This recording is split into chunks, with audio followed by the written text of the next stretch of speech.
बचन दो आज प्यारे, मुझे पत्नी बनाओगे। बचन दो आज प्यारे, मुझे पत्नी बनाओगे। सालों दो ही सालों में मुझे मैके घुमाओगे।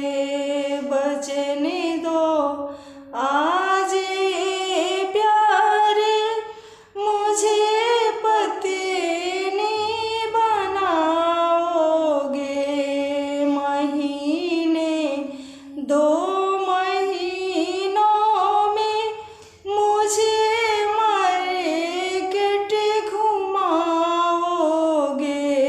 बचन दो आज प्यारे, मुझे पत्नी बनाओगे। हफ्तों दो ही हफ्तों में मुझे फिल्म दिखाओगे। बचन दो आज प्यारे, मुझे पत्नी घुमाओगे।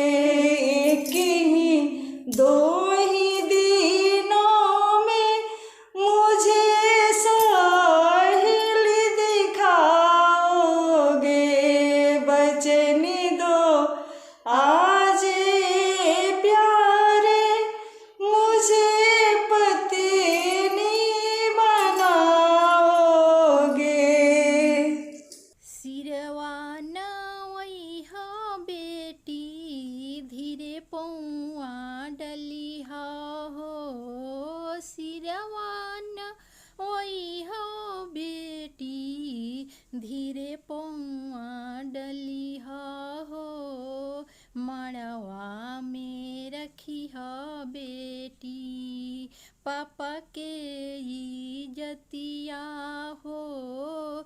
मड़वा में रखी हो बेटी, पापा के इज्जतिया हो। मड़वा में रखी हो बेटी, पापा के इज्जतिया हो।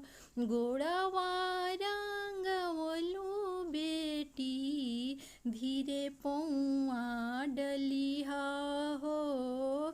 पौआ रंगवलू बेटी, धीरे पौआ डली हो।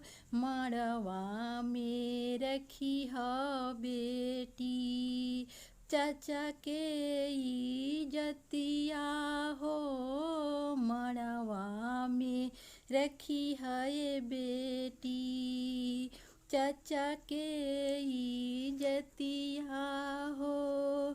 सिरवा नवई हो बेटी, धीरे पौआ डली हो।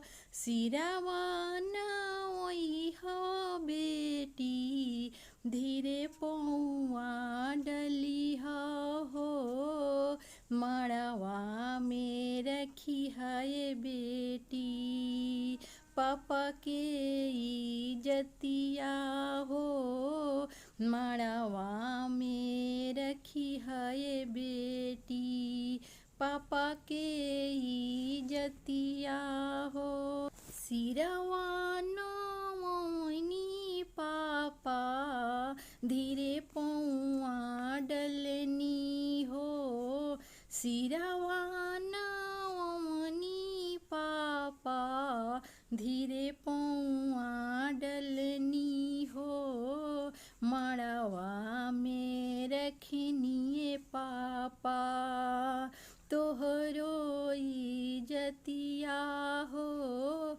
मड़वा में रखनी पापा, तोहरो इज्जतिया हो। मड़वा में रखनिए पापा तोहरो इजतिया हो गोड़वा रंगौनी चाचा धीरे पौआ डलनी हो गोड़वा रंगौनी पापा धीरे पौआ डलनी हो मड़वा में रखनिए चाचा तोहरी जतिया हो मड़वा में रखनिए पापा तोहरो इजतिया हो